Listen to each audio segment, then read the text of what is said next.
तुर्किया हौलनाक जलजला, अचानक सर पर छत आन गिरी। बुजुर्ग ने 8 दिन पेशाब पीकर अपनी जान बचाई। तुर्की में आने वाले हौलनाक जलजले के बाद बच जाने वाले एक बुजुर्ग शख्स ने बताया है कि 8 दिन तक मलबे में दबे रहने के दौरान उन्होंने अपना पेशाब पीकर जिंदगी बचाई। 62 साल के हुसैन बरबर ने बताया कि जिस वक्त जलजला आया वो अपने कमरे में बैठे थे। अचानक उनके सर पर छत आन गिरी, ताहम उन्होंने कमरे में मौजूद रेफ्रिजरेटर की ओट में बैठकर अपनी जान बचाई, लेकिन छत गिरने के नतीजे में वो मलबे तले दब गए। उन्होंने बताया कि ये 15 मंजिला रिहायशी इमारत थी। हुसैन बरबर ज़ियाबतीस के मरीज हैं।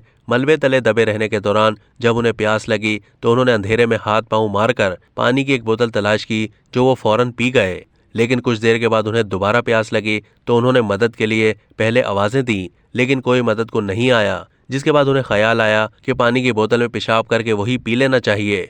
इस तरह उन्होंने 8 दिन गुजारे, जिसके बाद उन्हें रेस्क्यू वर्कर्स ने बचा लिया है। अब तक के लिए इतना ही। मज़ीद मालूमात के लिए डेली जंग के यूट्यूब चैनल को सब्सक्राइब कीजिए।